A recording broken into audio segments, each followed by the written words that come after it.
Hello, everyone that is watching and has joined in to watch our discussion on a teen Screams icon, talking all about Buffy the Vampire Slayer.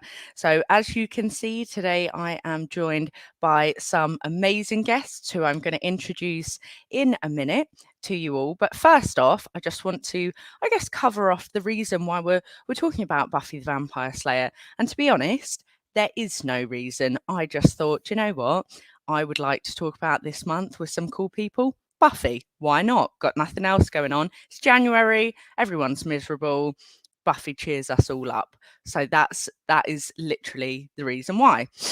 I guess the other reason why you could kind of put it down, but I actually didn't realise until I put my notes together, so I'm not going to lie to you, but it is 30 years ago that we had the release of Fran Rubel Kuzi's Buffy the Vampire Slayer film, which was released. So that film was, of course, written by Joss Whedon, and it took a bit more of a light-hearted approach to what he originally wrote.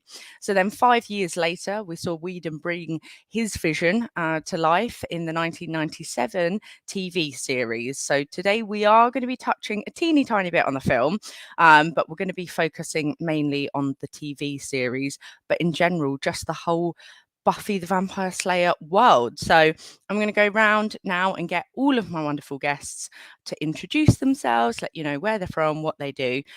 So do you want to start, Josh? Yeah. Hello, everyone. It's nice to be here. My name's Josh. I'm an actor. I've sort of been working in theatre for the last 10 years, but I'm a massive horror fan, and I just got the opportunity to rap on a horror movie, a feature, my first feature, which is really exciting, which should hopefully be coming out later in the year. And I've always been, as long as I can remember, I've been a massive Buffy fan as well. It's my favorite TV show. Obsessed with Sarah Michelle Gellar since I was 10 years old. So I'm happy to be here and have a chat about one of my favorite things. Well, thank you for coming on, Josh. I'm very excited to see your horror movie. I've seen some behind the scenes on Instagram that you've posted. Yeah. It's looking good. I saw some blood, so very excited. I've kept the really gory stuff. I've kept that to myself, but maybe I'll have to show you after. I think a sneak peek would be nice. For sure. Then moving on to Natalie, would you like to introduce yourself? Hey, so I run a little shop that is queer bracelets, designed mainly around like other queer artists, or just queer interpretations of artists and songs and stuff, which is fun. I'm an ex-academic / recovering academic because that stuff really burns you out. And I write lots, and I've loved Buffy forever, like longer than I can ever imagine. I think it's really the first thing that ever impacted me and also inspired me to even go on to study like film and media and just even get into that world. So yeah, it's my favorite thing. You must tell us more later about your shop, and then we're all going to go and buy bracelets because that sounds amazing. And also, I love the fact that you said recovering academic, because I feel like so many people would probably agree with that terminology. Yeah. Well, thank you so much. Then we're going to move on to Madeline. Do you want to introduce yourself? Hi, I'm also an actor. Which again was inspired almost entirely by watching Buffy from a very young age. It was again my first pop culture obsession and a very pivotal moment in my life, and I have made it my entire life's mission since then to make my defining characteristic be my love for Buffy the Vampire Slayer. So very happy to be here. There is, I don't do any acting, but yeah, she is kind of like the one person, isn't she, that was like, I just want to be her so much. I pretended to act her when I was little, but, that clearly didn't turn into a profession. So I'm going to leave it in the good hands of yourself and Josh to be doing that. Then, Rabia, would you like to introduce yourself? Yes, sure. I have a lot of titles, so I'm gonna try to keep it as brief as possible. I have an own agency where I do digital marketing and I work in tech and entertainment. I'm well known as a pop culture expert, both nationally and internationally. I'm from the Netherlands, by the way. And I am known online as the queen of horror or the queen of international horror, the queen of opinions on horror. And I grew up with Buffy. I think I was I was very young. We'll go into that later, but I was very young when Buffy started. Probably older than some of you on this panel, though. But for me, it was very defining in my interests in pop culture, and I would trade my parents like chores to be able to watch Buffy. So, yeah, very big thing. I've just seeing a strong female character on the screen as a young girl, very, very important, especially during those formative years. So, I was instantly hooked and ready to like trade homework or anything just to watch Buffy. I'm also podcast host for Write the Omnibus and the Cultured Curators, and I contribute to Ghouls Magazine. So, like I said, a whole bunch of titles I probably haven't even named half, but that's look me up online, I'd say. I see you, and you're always so busy doing here, there, and everywhere, doing everything. I'm like, where do you find the time? But it's amazing. So we're very happy to have you here today. Happy to be here. Oh, mind you, I am also a queer disabled Asian African European. So we get the unicorn jackpot with that one. We are in the midst of a unicorn. And then last but certainly not least, Liz, what about yourself? Well, I feel like I definitely should have gone before Rabia because I feel like it's going to be a bit underwhelming now. I'm not an actor or any sort of cool role like that. I do IT communications by day, but then by night I am a huge horror and true crime fan. Buffy, like the rest of you, has been pretty much my defining character throughout my whole life. I've got my magic box mug and my Buffy t-shirt, and I'm still living like I did when I was 10 years old, collecting everything to do with it and trying desperately to force everyone I ever meet to love it as much as I do. So I'm really excited to talk to people who care about it as much as I do. It does seem I feel like I'm the same as you. I literally have pulled out my Buffy top, which this was my pajama top as a 12-year-old. So it is very, very old, but I was like, yes, finally got a reason. So clearly amidst, Buffy the Vampire Slayer fans here, which is so exciting. I think you've all highlighted the fact that it played a big part to our childhoods, to our younger years, watching such an amazing character on screen. So what I would like to know, and whether it was the film or the TV show, open to whatever route you want to take, what was your first experience with Buffy the Vampire Slayer? And I guess, what was it about it that kind of first made you go, oh fuck, this is the thing for me? And I'm going to start with you, Liz. So I was introduced to the TV show first. I think it came out, I want to say 99 in the UK, I think 98, 99. I had been really obsessed with Blade and other vampire related sort of films around that sort of time. And I remember my mom said to me, there's a program coming on BBC Two this Thursday. And she was like, I think you're really going to like it. I think you should watch it. And I remember sitting on the top bunk of my bunk bed, putting it on. And the first thing that you see, obviously, is Darla with the young man that doesn't last very long. And I remember thinking, oh no, she's in trouble here. This poor schoolgirl, like she's really in trouble. She's in the dark with this man. Like, what's going to happen to her? And then that moment that she turns around and like the reveal that she's the vampire, she's the baddie. And I just thought, oh my God, this is so cool. Like, obviously I'm not saying that you should support Darla for killing this poor innocent guy, but also I was like, oh, how badass. Like it's a girl. It's like, she's going to be in charge in this. And then I remember just watching the whole episode, like absolutely wrapped. I just couldn't get over like how cool it was, everything about it. The master rising up like out of the pool, like thinking it was completely terrifying, but really, really awesome. And then I think I just every week then for the rest of the time that it was on, I would make sure that I finished my homework, I finished playing out with my friends, and so that I could be in at 6:45 every Thursday to watch the next episode. I just lived it forever. There's a common theme here with, it making us all want to finish our chores and be good people. So I'm seeing that this was, there was only a good vibe coming off of Buffy. And it feels like, I'm sure all of our parents were like, yes, watch more of that, do more chores. What about you, Nathalie? So I was kind of similar in that when it first aired in the UK, at least I think it was when I first aired, it's that thing where it's like, can I remember being about 6?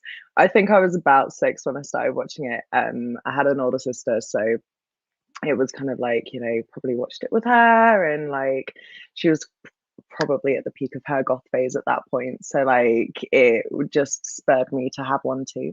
And it was seeing these really feisty women who would talk back and had these, like quips. Like it wasn't just Buffy, it was like Cordelia. I remember loving Cordelia, even though she was meant to be kind of like, not always the one you were rooting for at times. But I was like, oh damn, she really tells it like it is. Like I like her. And I remember thinking that was so refreshing. And I hadn't had my education in like teen films and films yet, so like I didn't know that like so many things she'd end up referencing were like Heather's quotes or stuff like that. But it was like that power, it just felt really cool, and I was entranced. And then obviously being young and working out life, as I got older, I just started fancying like basically all the cast. So I think it just also became about like, oh my god, I love all the characters, I want to be all the characters, and getting so emotionally invested that it has stayed with me 22 years later. Yeah, the emotional investment and the fancying, it does start. It's like they're all an inspiration, but at the same time, I think then you get a bit older and you're like, they're also, very interesting in many other ways. What about yourself, Rabia? Sorry, the unmute button was stuck for a second. Oh my goodness, I panicked there for a second. For me, yeah, in the Netherlands, I think it came on a little bit earlier than in the UK, because I think we had it already. I think 97 or 98, because I remember being 9 years old and I'm from 88. So, and already watching it on prime time on Thursday evening, so 9:30 ish or 8:30 ish. And oh man, just being able to watch horror in general was already a big thing. And being able to watch horror and vampires that had the Nosferatu face, as I called it back then, their face transformed into a demon. So it wasn't just the fangs, but it was like a whole demon face going on. The little tingle that it gave me as a kid, I was like, I'm scared, but I like it. And it's like, it's suspenseful, but I like it. I need more of this. This is my drug now. And like I said, I literally would bargain with my mom and go like, yeah, I'll put my younger siblings to bed. I'll sweep the floors. I will do all the dishes. I will cook if I need to. But please, 8:30 sharp, when this comes on, I need my hit. I need my hit of Buffy. Let me get this. As a kid, I didn't know I was addicted yet, but I knew I was like bargaining with my mom, like, please, okay, what if I do like my homework like 2 weeks ahead? Can I then? And my mom did not care about it being like scary or like late night TV as a 9-year-old, especially if you're Asian. I don't know if that's like a weird thing or not, but I was allowed to watch The Thing when I was 6 years old. Everybody knows that story who's met me before. So I was dunked into horror at a very, very young age. So Buffy was like light horror compared to the stuff that I was already allowed to watch. So my mom was like, "Ah, it's a kid show, whatever." It was not a kid show, obviously, but it was like, "Oh, it's a kid show." Um, and I just noticed that, she was just so badass.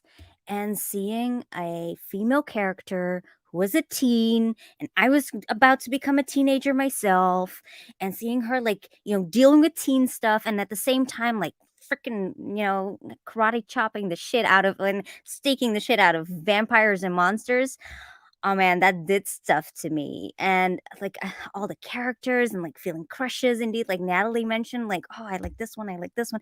Not even that alone. I would like, because my first crush obviously was David Brianna's as Angel, because that was, Buffy's first encounter. But just the music, like I bought the album, I was playing the CD at home. I was like, down, down, down, down, you would hear that nonstop. And if I wasn't allowed to play it, I would put my headphones in, like those cheap ones, put my Walkman, like put that CD in. And that was my shit. That became my personality between ages 9 to like 12 at least. My personality was Buffy. And then you added the ABCs, right? Because you had Angel, Buffy, Charmed at one point, because those were added on to the mix. So it wasn't just Buffy you were watching. No, if you watch Buffy and then Charmed came on TV, well, add that to the mix as well. And then when Angel got its own spin-off, well, ABC is my medication. I need it every night. So it was, and I would watch the reruns even. I would go as far as watch the reruns on Tuesday night. That would start like at 10 at night. So I would sneak out of my bed, and we had a second TV in the back room, like in the dining room. And I would like secretly at 10 o'clock go like, okay, I need to watch the rerun because I need to see that scene again. I want to see that staking again. So yeah, pretty much Buffy addict. I love that you came up with the ABC of the shows, because you're right. I'm sure many of us as well here. It was like, yeah, absolutely watch Buffy, Angel, and then Charmed came on, and it was like, I just need more of this spooky, supernatural life. It's like drama with all of that, which is amazing.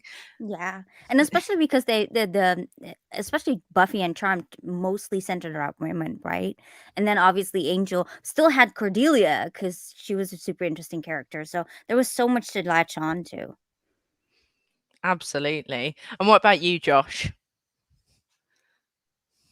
I was actually just going to add maybe a D to the ABCs there. Though it's not spooky, but it would have been Angel, Buffy, Charmed, and Dawson's Creek for me if we're keeping it very 90s. Or Dark Angel. Do you remember Dark Angel? Short-lived show. Maybe a little bit of that.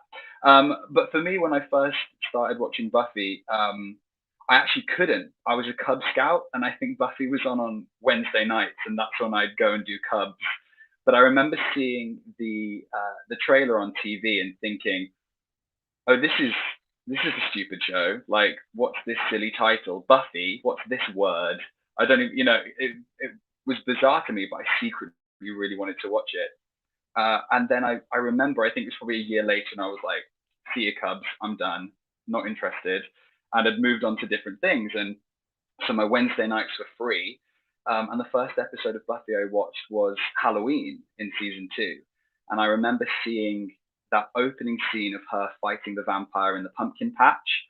And I always talk about sort of my proto Buffys. So before I watched Buffy, there was Power Rangers, and Kimberly Hart, the Pink Ranger, was like my favorite. And I think she's sort of a proto Buffy. She's got the martial arts, the gymnastics, and the quips, and she's got that Valley Girl vibe to her. And then I don't know if you remember the television show The Queen's Nose as well, and the character of Harmony I was obsessed with. So there were these characters that sort of reached the pinnacle that was Buffy. And I just vividly remember watching that scene and being like, "Yep, this is the one. Like, this is the show for me." And I was obsessed, ever since. I used to get VHS tapes, blank ones, and record it off the TV, and have all the episodes, because the VHSs were so expensive. You'd buy like half a box set of half a season would be like 40 quid. Whereas now you could get them for, you could get the whole thing for that or even less. So like to actually watch them and own them and have those physical copies is like a big deal. So yeah, that's sort of my origin story with Buffy, I guess. Yeah. I love that you didn't watch it from the first episode. I think that's amazing. And I also love that you got to bin off Cubs and then go, I'm going to replace Cub Scouts with Buffy, because I mean, that's like the best replacement ever. And I'm sure it taught you more. Oh yeah, absolutely. Absolutely. I mean, to be fair, the only badges I got in Cubs were like choir, singing. There was no like ropes or knots or anything like that. So when Buffy came along, I probably learned more martial arts. Because I used to like practice like fighting and stuff in the garden and make up fights and things. So I was probably more active as a result of the TV show than I was from Cubs, for sure. I love that. And what about you, Madeline? So I was actually I wasn't even a month old when Buffy first started airing in the US, just to make everyone feel old, I guess. Apologies. But I was the youngest in my family.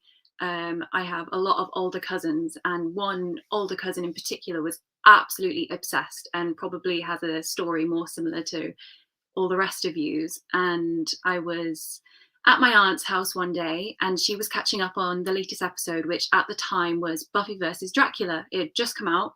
So likewise to Josh, the first episode I saw was the season 5 premiere, and I think I was 4 years old.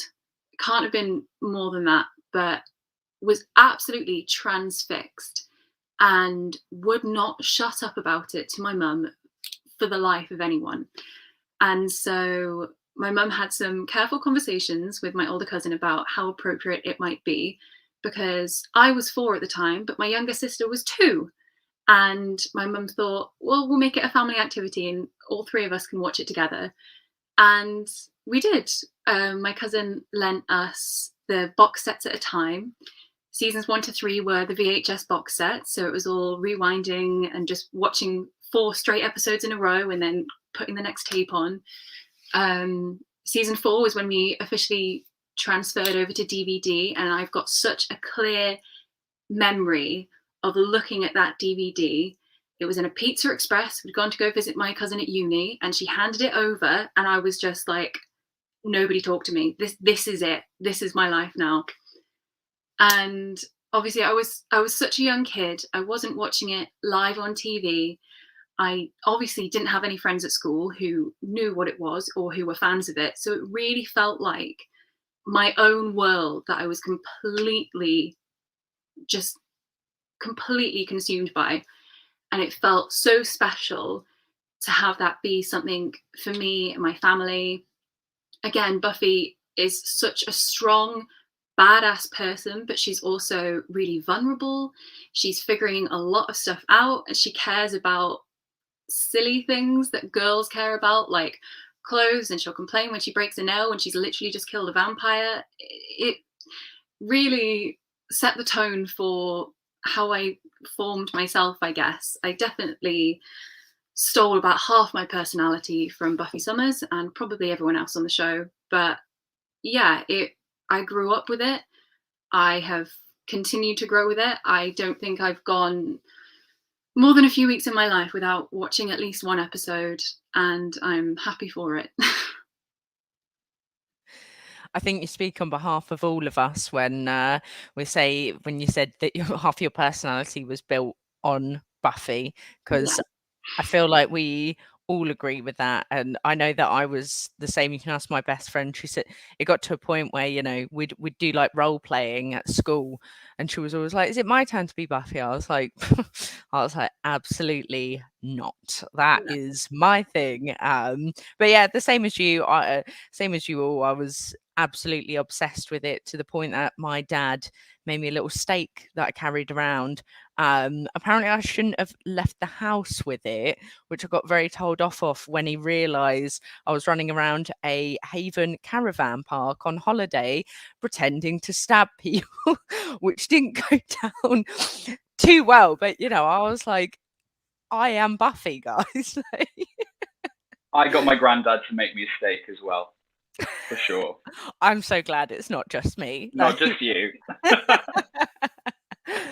So we all clearly absolutely adore Buffy. It sounds like for us all, it was more the TV show than the film, which absolutely fair enough. You know, it ran for a long time. It was certainly very different to the film. I think, you know, we got to see a lot of character development, and we all grew with, you know, Buffy Summers as she went through life. You know, you all picked up on the fact that she wanted to essentially be a normal teenage girl, bless her, and, you know, have boyfriends and stuff, but bit difficult when you've got to fight against the monsters of the Hellmouth. So I'd love to know for you all, like, was there a particular episode, moment that was really like stand out for you that kind of changed things for you? I think for me, there's a few different episodes that I absolutely loved, and, you know, for instance, some of the most popular, we've got like Hush. You know, I think that's one that everyone mentions. But I want to know if there's any that really kind of like resonated with you. Let's start with you, Josh. Just a meeting. Yeah, there's loads. I think what's so interesting about Buffy is you can talk to any fan, and there sort of seems to be like those clear episodes that everybody loves. So you've got The Body, you've got Hush, you've got Restless, The Gift, Becoming, all those big sort of season finales. So leaving those to the side for a moment, because I feel like we always talk about them. One of the ones I was thinking about was the very end of Lie to Me, where Buffy's had to sort of basically kill a friend from her old school that's, you know, sort of turned into a vampire, and she asks her watcher Giles, you know, does life ever get easy, effectively? And he asks, you know, what do you want me to say? And she says, well, lie to me. And he gives her this big speech, this kind of like fairy tale, life's amazing speech, and she sort of ends the episode calling him a liar. And it just sort of shows how the show, even so early on, can like blend its genres, because it's done in quite a playful way, but it's also dealing with a really serious topic that, you know, at the time I was probably 8 or 9, and I'm watching this show, and that's, you know, life's depressing, life's hard, and it doesn't get any easier when you become an adult. And it's literally telling you that in like mid season 2. It's still in like cutesy monster of the week episodes. It's giving you these hard hitting life lessons. So I think that sort of sticks out to me the most. You just get those moments peppered in. And then another one is, I think Buffy at its purest is probably season 1, and so I really like the scene in the library in Prophecy Girl where she says, you know, I'm 16 years old, I don't want to die, and she's there dressed in like her prom dress with the cross and the jacket that her boyfriend gave her, and she's just a girl wanting to, like, you know, live her life, but she's got the weight of the world on her shoulders, literally. And I just love the simplicity of that we get the teen drama, but it's got a heaviness to it that I think has allowed it to last the way it has.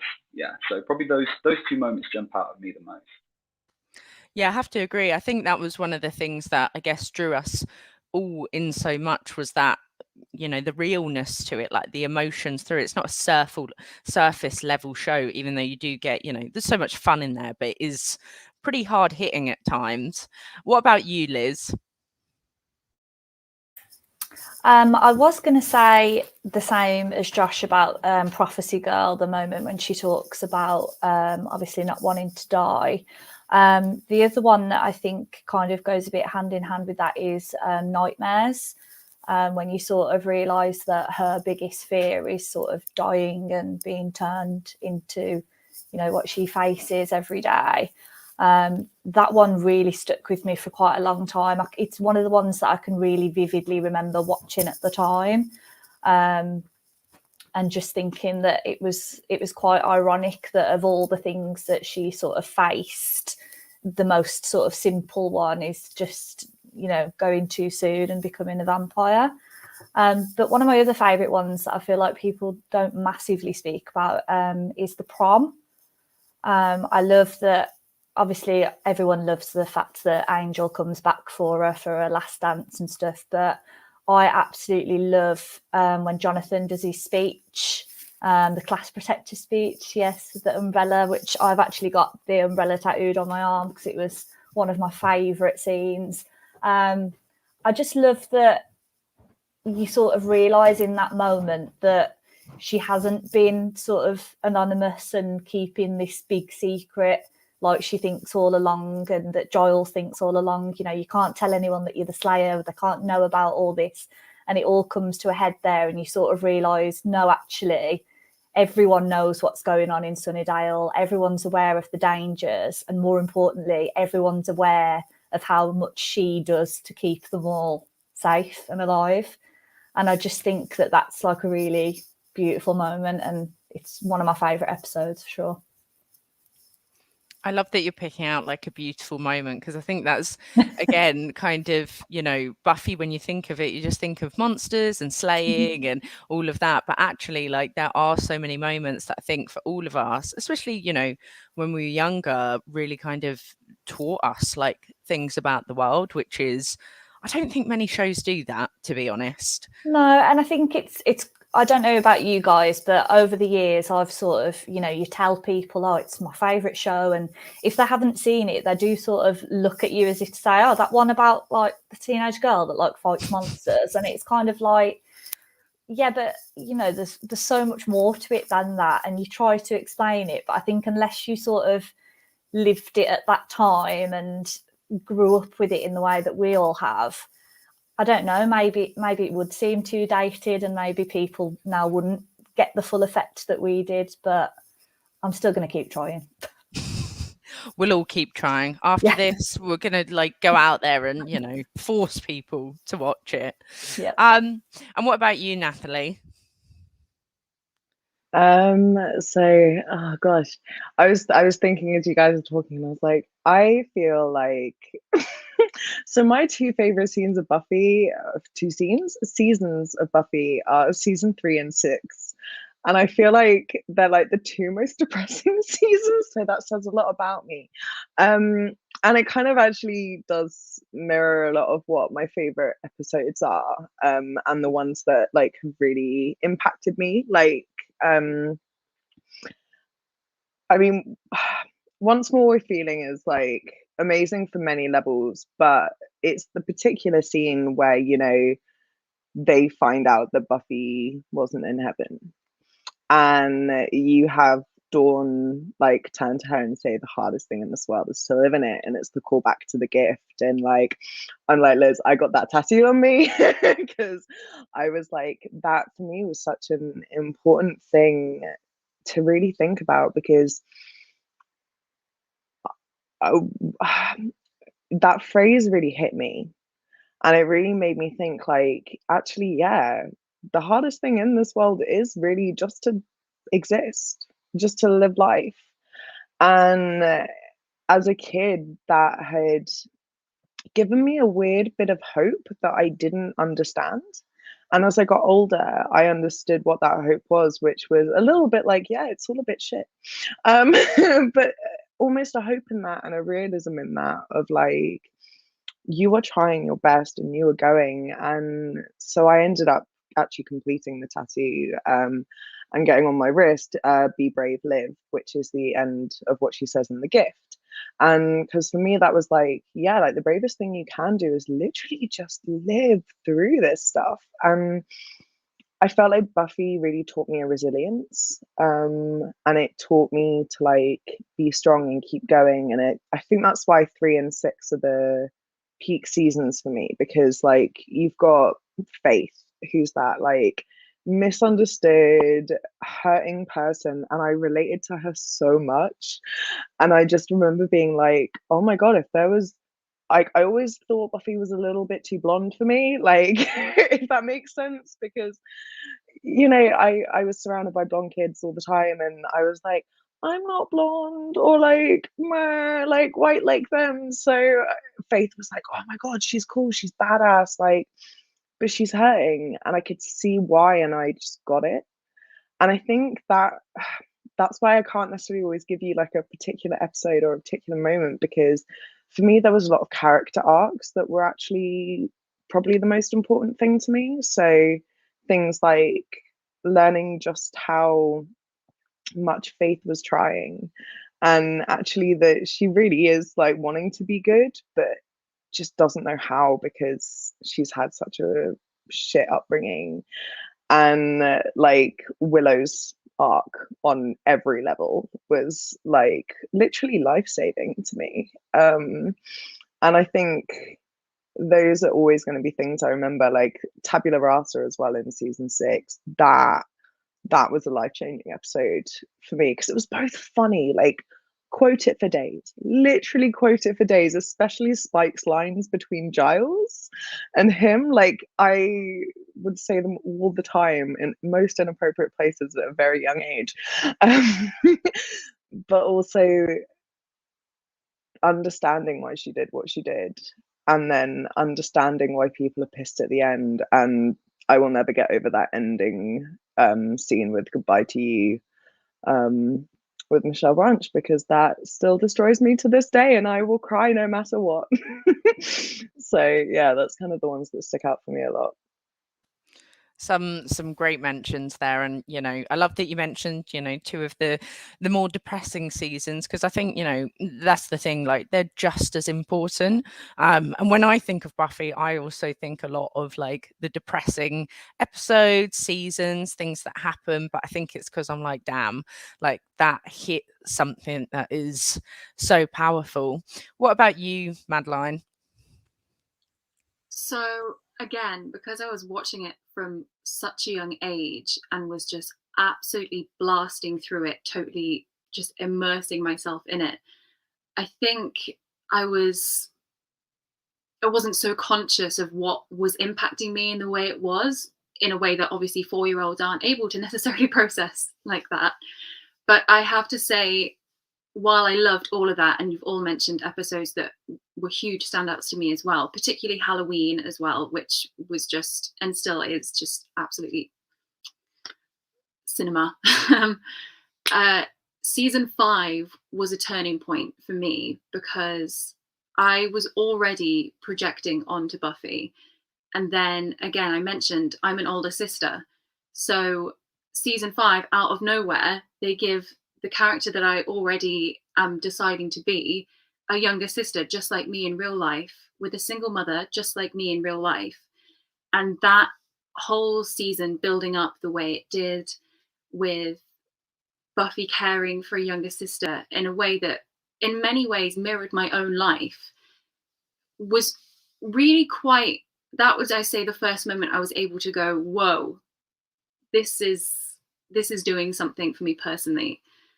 And then that leading again immediately into a depression season, again, really started introducing me to the more difficult things that were existing in my own life as well. And being able to kind of walk through that with a character who I loved so much in a show with other characters that I love so much as well was a game changer.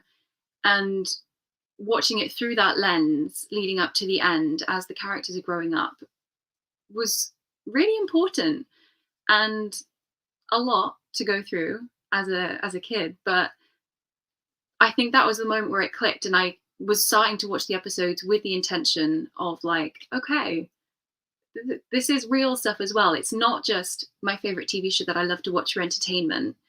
It's very applicable and very therapeutic in lots of ways. So yeah, I again can't pick out singular episodes. I have tried in the past to do a short list of even top 10 episodes, and I think I've narrowed it down to maybe 30 at last go. I think there's about 5 in each season, even the ones that aren't so much fan favorites, because I watched it as a kid, were the ones I go back to all the time. Like Be a Bad, I'm sorry, I've seen it about 400 times. It's amazing. That's yeah, it's something that became quite quickly very personal to me. And once you realize that, I think everyone can relate to that. Once you realize how applicable it is and how rewarding it can be for your own experiences and how it does mirror real life, then it becomes an entirely different show than just a teenage girl hanging out with her friends who happens to be a vampire slayer. Yeah, no, you're absolutely right. Like, I think, even revisiting it as older now, looking back at some of those things, I mean, they're heavy things to deal with, as a young person. But, when you kind of said you resonated so much with it. Like, I think we all, resonated so much with those deeper elements of it. And, I think it was very formative, which I think, in some ways we're quite lucky to have had something that perhaps was so deep on so many levels. What about you, Rabia? So, all of my faves have been mentioned, whether it's, The Wish, Tabula Rasa, Once More with Feeling, The Gift. All of them have moments in there. And I think it's the emotional part of what I hear everyone saying is what, keeps basically, makes us remember those episodes. And I think for everyone who has their faves or their top, the ones that stick with you are the ones where you have the character development, where something emotional happens, where it's not per se about the monster fighting, it's about what happens to the characters and their interrelations. I want to mention something different, so I'm gonna go with Who Are You from season 4, where we see Buffy and Faith switched in bodies. And Faith, she was like kind of the new girl. She was the ultimate slayer. She was properly brainwashed to just focus on slaying. She didn't care about friends. She didn't care about high school or being like a normal girl. And in that episode, we see her intense loneliness, basically. And we see Buffy inhabit Faith, and Faith inhabit Buffy. And then basically have the two of them have a deeper understanding of each other as well, where Buffy has this, she has this support system, basically. Faith has been such an Einzelganger, basically, that, she's really, really so intensely lonely. And it's one of the few times in the show where you can really see all that loneliness peek through. There are some other episodes where you see that as well, but especially with this one, where you see that loneliness peek through, and where you actually see kind of through the cracks that she kind of wants to be like Buffy as well. She kind of wants to be like she would be a normal girl and combine the two things. But she's been messed up so much by the way that she's been prepared to be a Slayer and how she grew up and her background, that she can't undo those shackles in the same way that Buffy was able to bounce them off. So again, all of those episodes that have been mentioned up to now, like, tug on my heartstrings, definitely. And Who Are You is not my like top 3 or anything like that, but when we're mentioning everything in the same context, this is definitely one that I want to put out there. Yeah. No, that's another great episode. And I guess it's so hard for us all to choose, or I'm sure if we could, we'd just go, yeah, I think every episode is like a favorite, right? Pretty much all of them, just all of them. Because there's also the episode, and I don't know if any of you have the same thing, but the moment that the little sister comes in, I was thoroughly confused. I was like, wait, did I miss like episodes? Where did she come from? Like, what everyone's acting like she's here? What did I miss? That was like, if you want to talk about impactful, that was a very impactful episode as well.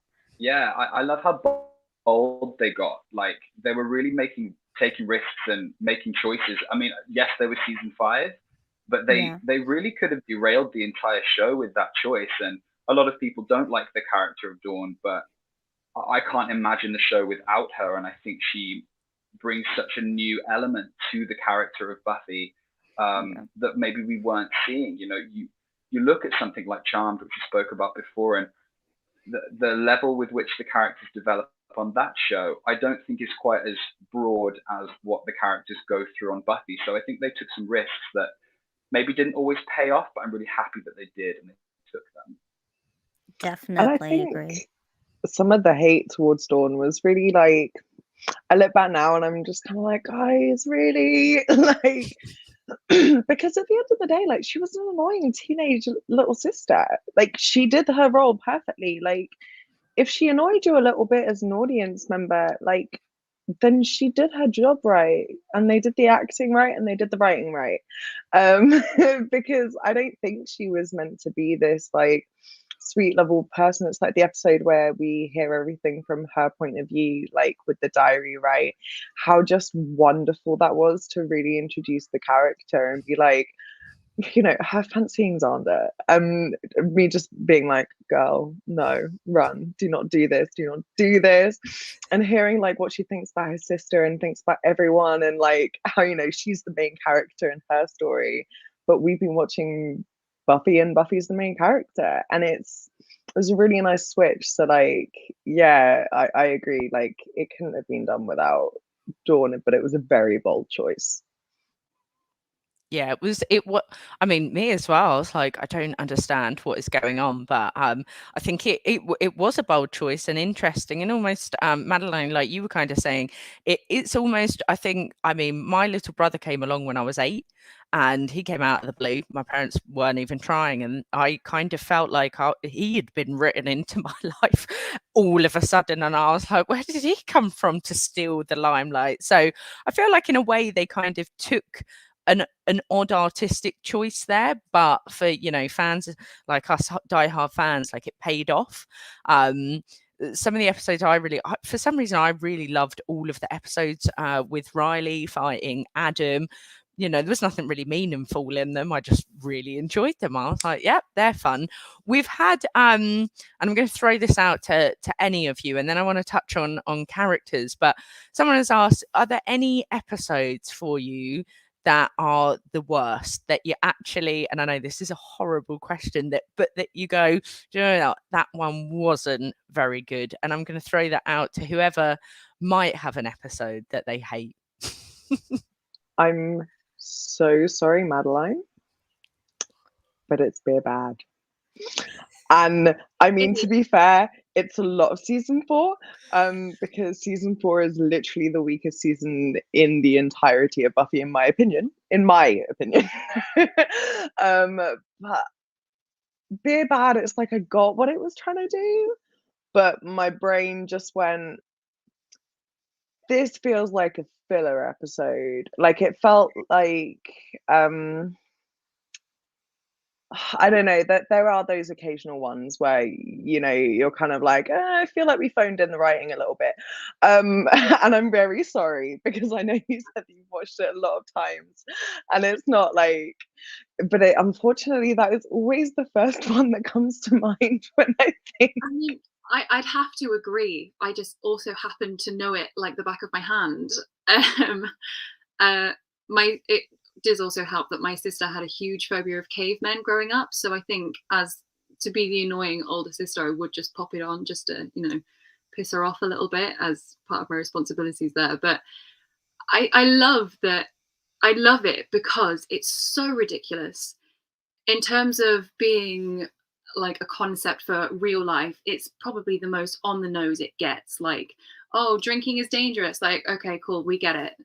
But I love that Buffy as a show can have episodes like The Body, and then the season before Beer Bad. Like, how does it go across a spectrum that wide? I think I have to respect it because it's so awful that it can be used in comparison for all one show. So no, I am in agreement. I think that probably is the worst, but I love it for it. Yeah, I love that. I think what's so good about Buffy is, regardless of its bad episodes, because some of them don't hit the mark. There are arguments to be made for something like Inca Mummy Girl not really landing in this day and age, and some of the choices that get made in Seeing Red or Empty Places, that really anger a lot of fans. There's going to be a moment, whether it's a line of dialogue or an interaction or a moment of comedy, that happen in every single episode that almost make every episode like worth it. You know what I mean? Like, even if like I, Robot You, Jane is probably my least favorite episode of season 1, But that moment at the end when they're on the fountain and they're just sort of talking about like how they're never going to be happy because one of them's dating a vampire, another one's dated a robot, another one's dated a praying mantis lady, and they're like, we're never going to be happy. And then they go, oh, and they get really depressed. And that's just a really funny way to end the episode. Dreadful episode, brilliant scene. And I think every episode has those moments. So yeah, regardless of the bad, there's always some good as well.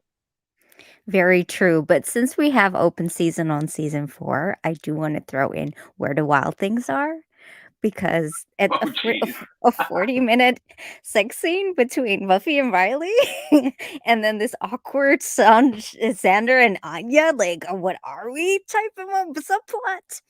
I mean, was it necessary? I The don't I know. say orgasm wall. yes.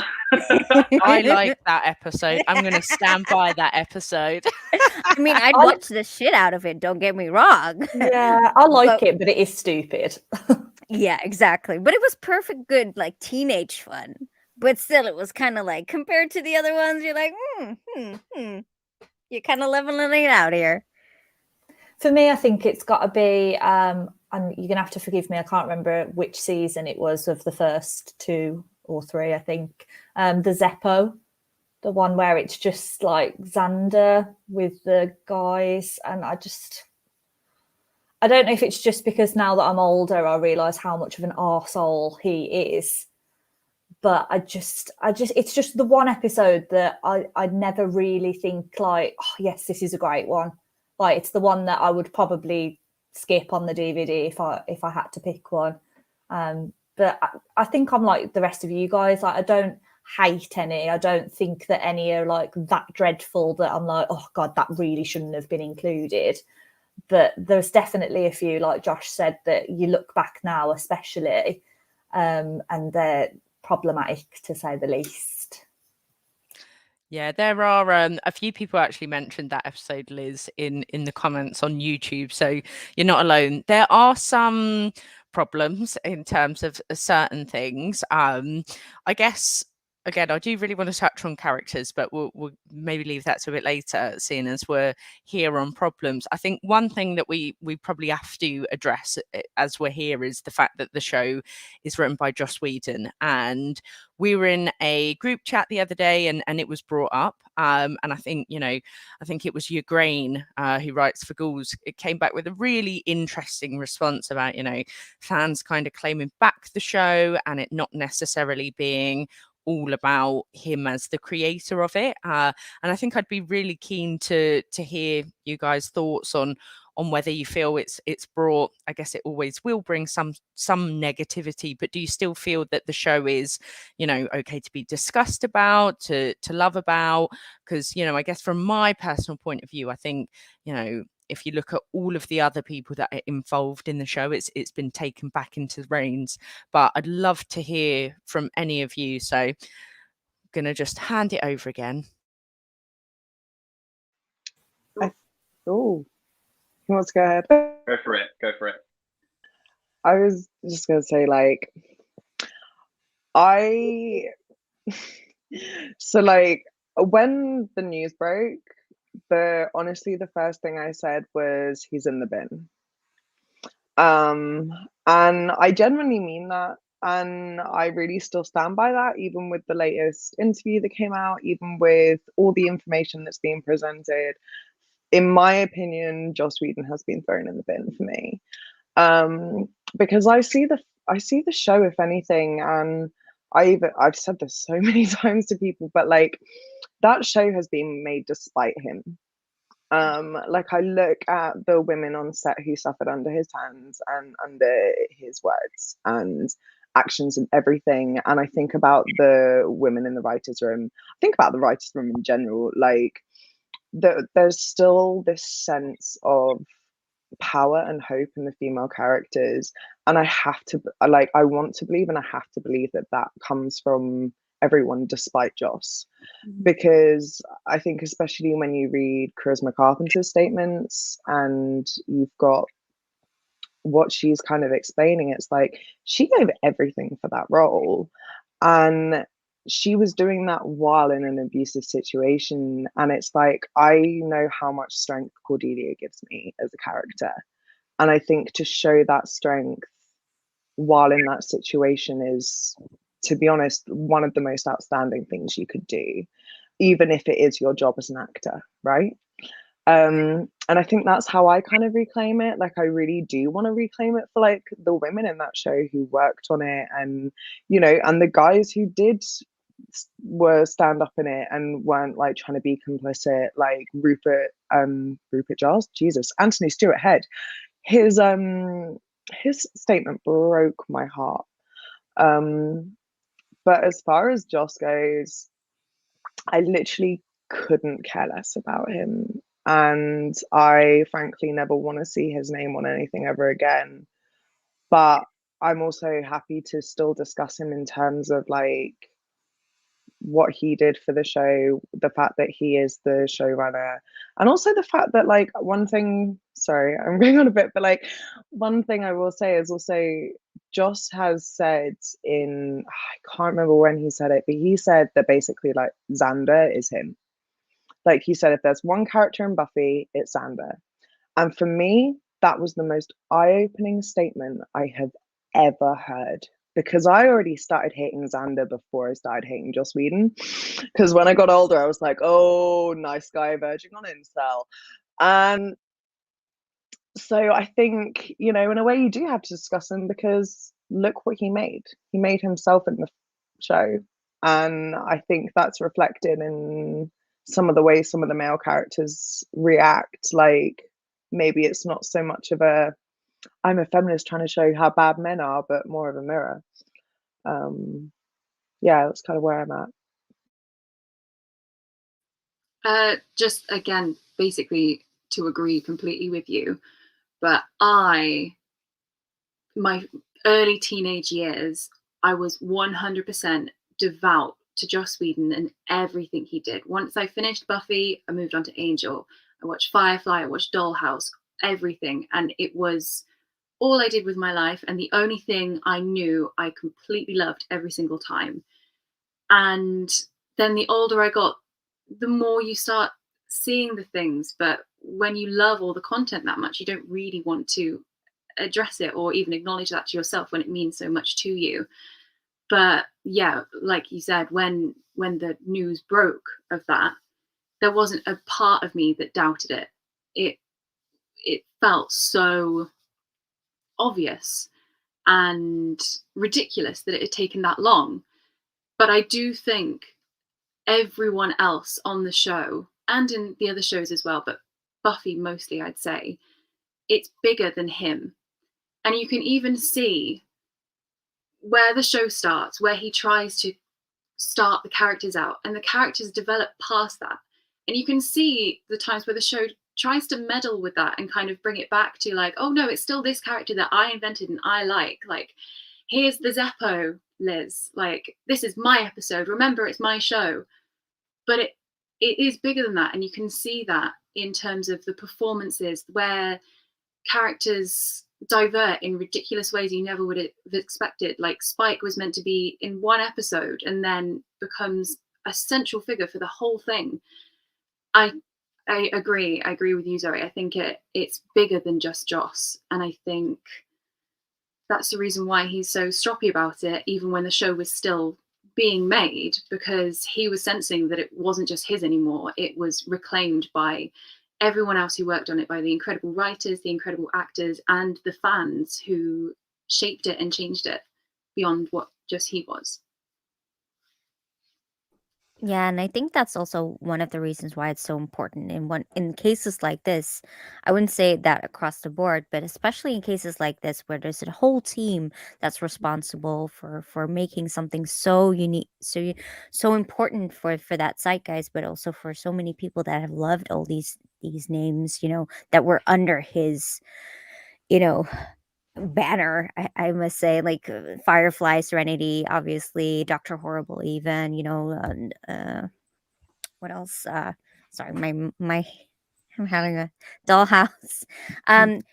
even I would even go as far as like something like Kevin in the Woods. Like, luckily was co-created with someone else, but still, you kind of want to divorce his banner from all these things that have had such good impacts in our lives. And I think it's important to be able to do that as well, in a way that we can find some healing in that, and that we still acknowledge all the other people indeed that have worked so hard to have all these properties made, to have this impact in our lives, because they did the work. Indeed, like you mentioned before, they did the work, and he was just trying to reclaim it and mess with it at one point. And sure, he was like the godfather or the father of it at one point, but the others, they did the work. And it would be a shame, and not just with him, like even if you look at Weinstein, for instance, right? If we're looking at another example, he brought Kevin Smith movies to us. I'm a massive Kevin Smith fan. I love Dogma and other stuff. He brought a lot of the Ghibli movies over to the West. There's so many awful people that have done stuff in entertainment and in media that have had positive effects on other people's lives. It doesn't excuse them at all. I think we just need to find a way to divorce the good stuff that we got from that, from the fact that they are monsters, because they'll always stay monsters or awful people. But that doesn't have to taint the fact that we had a good experience from something that they might have affected or started or had influence in, because otherwise it builds up in trauma for ourselves as well, because now there's this thing attached to that thing that helped you maybe go through your teenage years. I mean, for myself, Buffy, I was a very isolated person. My mom was in a really bad place when I was in my teens, so growing up with Buffy, at one point we lived such a isolated life. The TV was the only interaction I had with other teens at one point.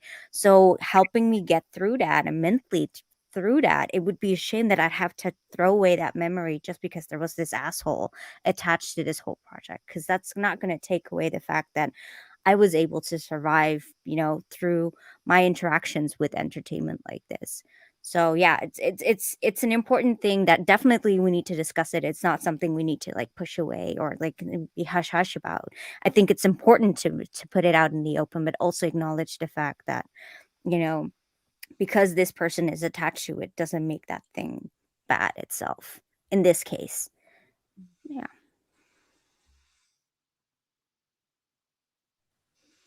Yeah, I think for me it's just a lesson learned. It's a lesson learned about how to be a fan. It's a lesson learned about how to watch content, and that's to not, for lack of a better term, worship false idols. Madalena did exactly the same as yourself, which was, hashtag Joss is boss, he's a god, all of this. And nobody is. That's actually impossible, because humans are humans and humans are fallible and no one's 100% right, wrong, and I think it's just been a lesson to me personally to like enjoy the things that you love. Self. And my mic just muted itself, sorry, as I was getting on my soapbox and everything. But it's a lesson learned to not to enjoy what you love, but also don't get so obsessed with it that it becomes your everything, because it is just television, it is entertainment, and you can learn a lot of things, but chill out a bit, basically. Yeah, it's also what. Oh, sorry. No, go on. Go. No, I was going to say it's the same lesson that we're also now learning, or a lot of us are learning, and Potterheads are learning with J.K. Rowling, right? It's like with the reunion, you saw that they didn't even involve her into it because all these people worked so hard on the movies. Everybody loves the books and the movies, and because she's an awful person doesn't mean that you can't still celebrate that awesome thing that the other people made together and that had an amazing impact in so many people's lives. So yeah, I think that's the movement indeed that we need to work towards. Don't over idolize indeed, and appreciate it for what it is. Yeah, that's essentially what I was about to say, because I've been quite lucky I've met a fair few of the cast over the years, like going to conventions and things like that, and been lucky enough to have conversations with them about what it meant for them to be on the show and what it means for them, you know, even up to now. Like, a lot of them are still doing conventions like 20, 30 years later. And I think realistically, if we all just sort of cut it off and we're like, right, we can no longer enjoy this, we can no longer be a Buffy fan just because of him, just because it came from his idea, we're not only like taking something away that for ourselves that means so much to us, but we're also taking it away from them, because they love these characters, and he might have come up with their names and their ideas and their sort of baseline characters, but, you know, Sarah Michelle Gellar made Buffy who she was, her quirks and her facial expressions and the way she acts that character, same as Alison Hannigan. Like, I can't imagine anyone in the world playing Willow in the way that she did.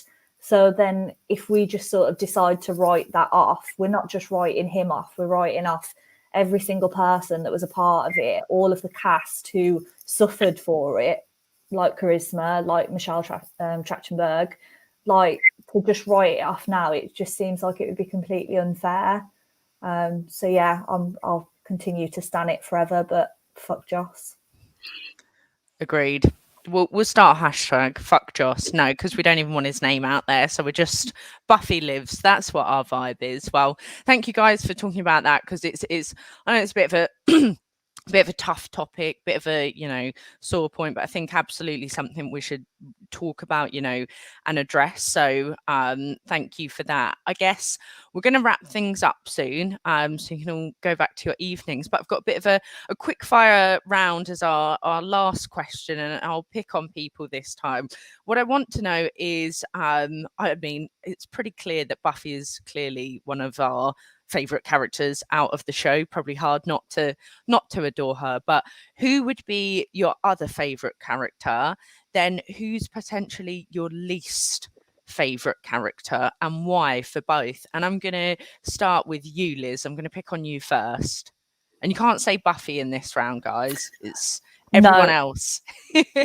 No, my favorite character, hands down, is Anya.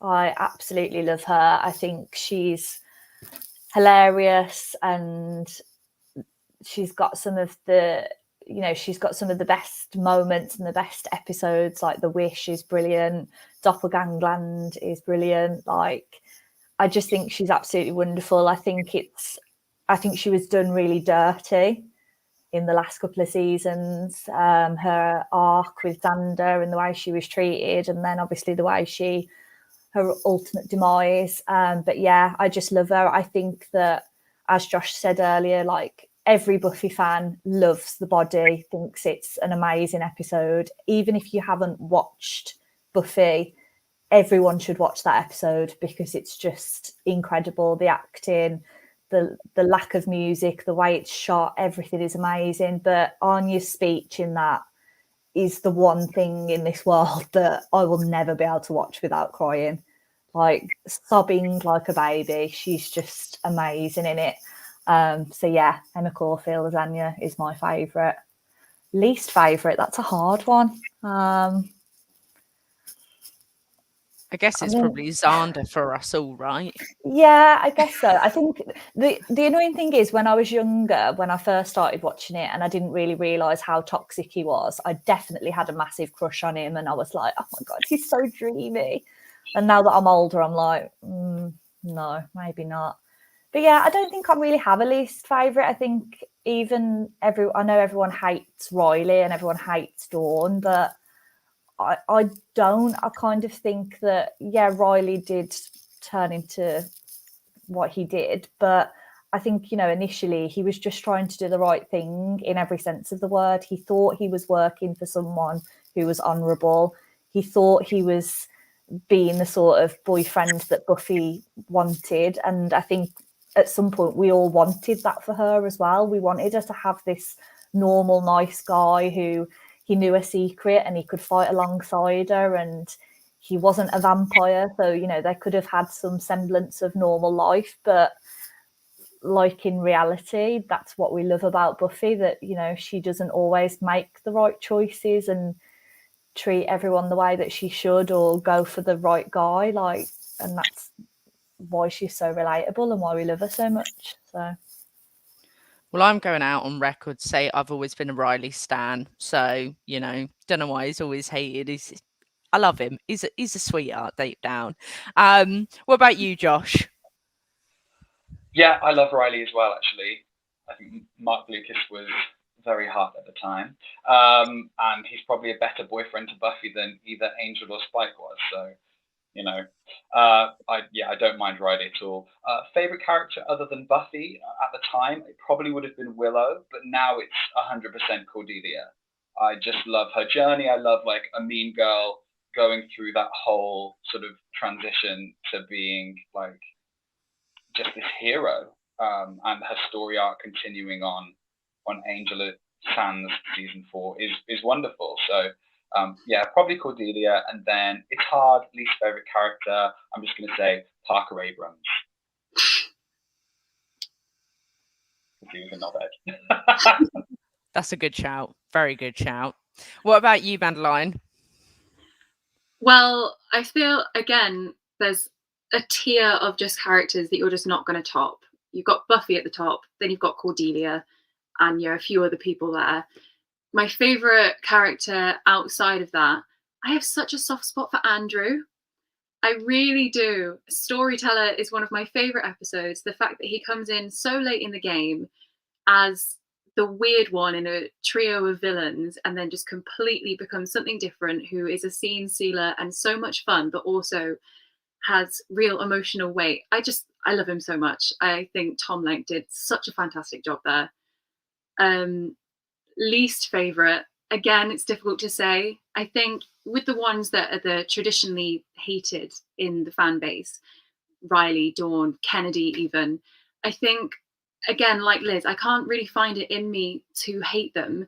Not because I think they've never done anything wrong, but I think it's so interesting in a teen show to have characters that aren't right all the time, aren't good all the time, who are trying, and you can see what's not going so well. You can see where they make mistakes. You can see where they're in the wrong, but you can also see where they're trying. And again, it's no one is good or bad. And I think all the actors do such a remarkable job of doing that, that even if they're ultimately not the best or whatever, you can see the whole picture and not just be like, oh, well, they're terrible, so don't like them. But yeah, I don't like Parker. I'm glad we're all agreed on the Parker front. What about you, Rabia? So for me, it's always been a toss-up, like after Buffy, between Willow and Spike, because I loved the whole witchy vibe. I was totally into Wicca as a teen. That was my whole thing. And she's the nerd. I'm the nerd. So, living in books. And Spike's the bad boy. And just, even as a young girl, I knew I wanted them with some type of edge. And that's the reason, like, I didn't like Riley. I don't hate Riley, by the way, but Riley was just boring to me. It was like, oh my God, she's such a boring. I mean, it's stable for Buffy, but just such a boring boyfriend. Come on, some spice. Let's get some spice, a little spice. So when it comes to most hated, I don't have a character I hate. Every character, even like the bad ones, had their function within the whole series and everything. However, if I really have to pick someone, I'm gonna pick an oddball because everyone's saying like Parker and all those kind of names. I'm gonna say Drusilla because she was evil. She was like really evil. Like the master, like Drusilla.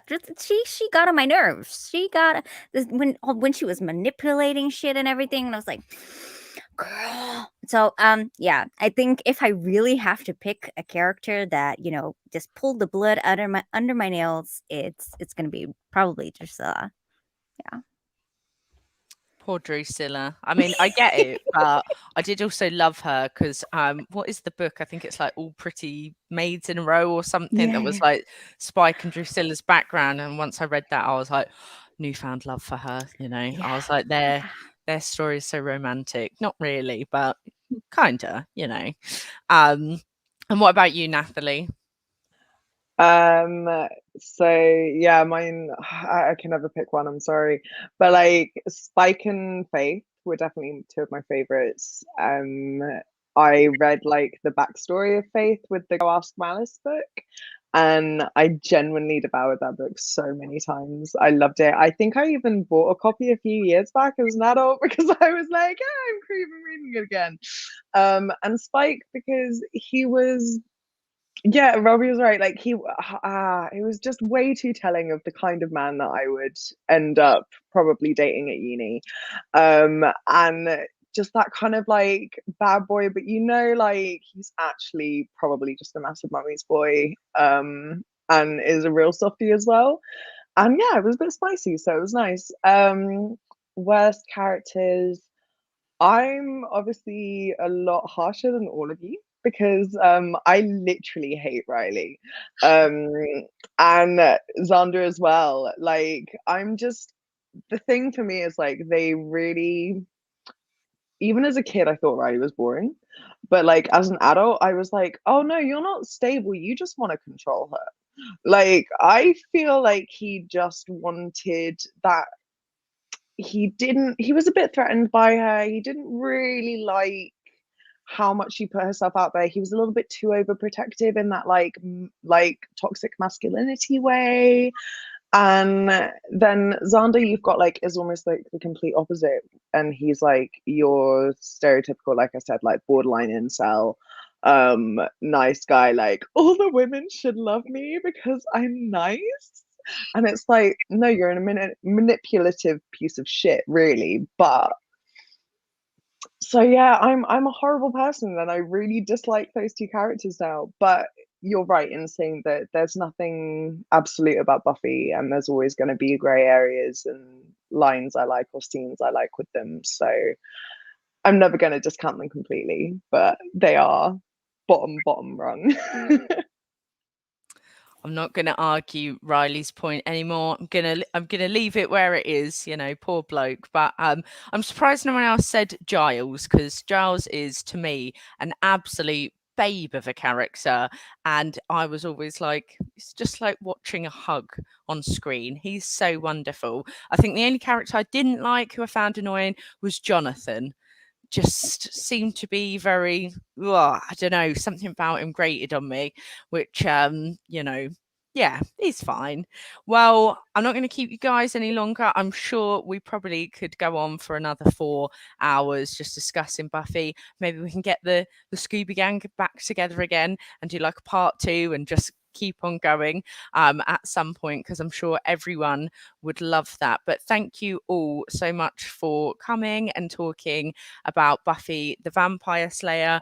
I'm just going to go around and ask you all to quickly let people know any projects you have going on, anything you want to shout about, and then also where people can find you over on social media. So Josh, over to you.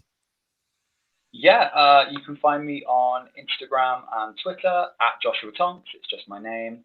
And then regarding projects, if you've got a Deku subscription, you can see a couple of things that I've done on there.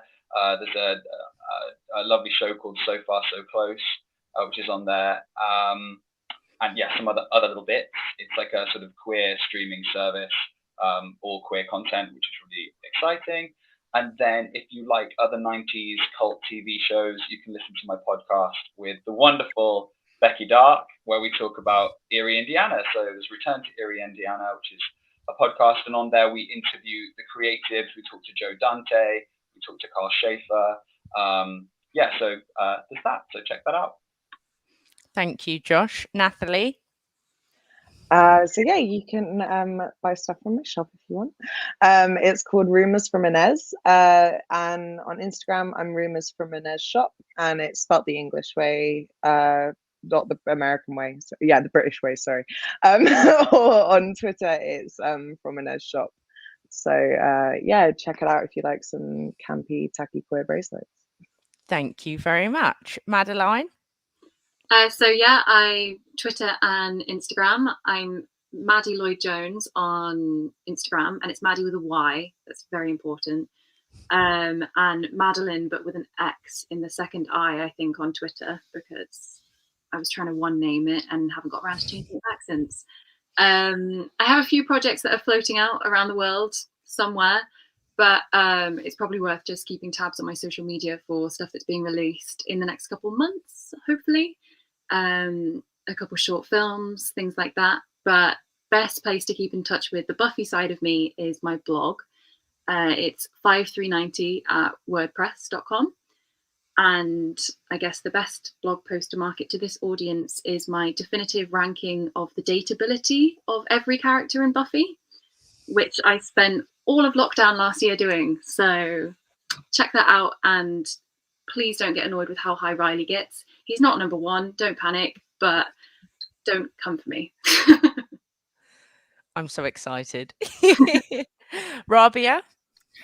So I am on mostly on Twitter and Instagram, but you can find me on any social media under Arpish, so RPISH, like in my name here. I am currently curating for several festivals. I've just finished my round as a diversity ambassador for Sundance, and I will be speaking at South by Southwest this year about crafting a culture of accessibility in film. Next to that, I co-host Ride the Omnibus, which is available on every platform, which is looking at pop culture and entertainment through a social justice lens. And if you want to hear me talk about tentacle porn and very, very naughty, smutty books, then definitely check out The Cultured Curators, also on Twitter and Instagram and everything, or just check out theculturedcurators.com. That's a podcast that I co-host with Benjamin Frankenberg, also a U.S. actor, and we talk about horror, and we talk about tentacles, and did I mention tentacle porn? So that's me on my naughty side. But in general, if you just want to follow around what I do, Arpish, I'm a lot on Clubhouse, by the way. I do a lot of horror rooms and watch parties. Every Friday we watch bad Bollywood horror remakes with the club. Natalie's also always there. So yeah, just join in. Feel free to add me anywhere, and you'll see something. I'm so excited about tentacle porn, and I shouldn't say that out loud. Anyway, Liz, finally. I mean, again, you've put me after Rabia. I don't really know how I can follow up on tentacle porn, but so I write for Ghouls Magazine. There's currently an article up on there that I wrote about Buffy that covers a bit of sort of my formative years and why Buffy means so much to me. A lot about sort of like father issues and things like that. So that's quite a personal piece that you can find. I've also recently submitted a sort of love letter to Sarah Michelle Gellar. So that sort of covers Buffy as well as all of other iconic roles. So that should be being published in February as part of the Ghouls Hearts of Darkness campaign. So look out for that. And you can follow me on Twitter. It's at home with horror. So I'll probably post pretty much everything there. So if you're following me there, you'll see everything that I'm up to. Yes, Liz is our resident Buffy the Vampire Slayer fan and writer over at Ghouls Magazine, which means I just have to take a sit back, but all amazing articles. And thank you so much to everyone. I've been your host, Zoe. You can get me at Zobo with a shotgun, but more importantly, please go and follow Ghouls Magazine on Twitter and Instagram and all of the social media channels. You can also find us at www.ghouls.magazine.com. It's in that little scrolly thing at the bottom right now. And also, if you're interested, you join our membership, help support the website and keep us up and running, and you get monthly content and lots of exciting things over it there. So thank you so much to everyone. I hope everyone, Josh the hat, yes, wearing the Ghouls hat, repping the brand.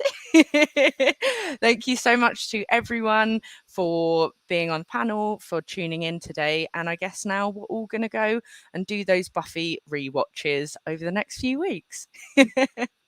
Bye. Thanks, Zoe. Cheers. Bye. Bye. Bye. Bye. Thank you.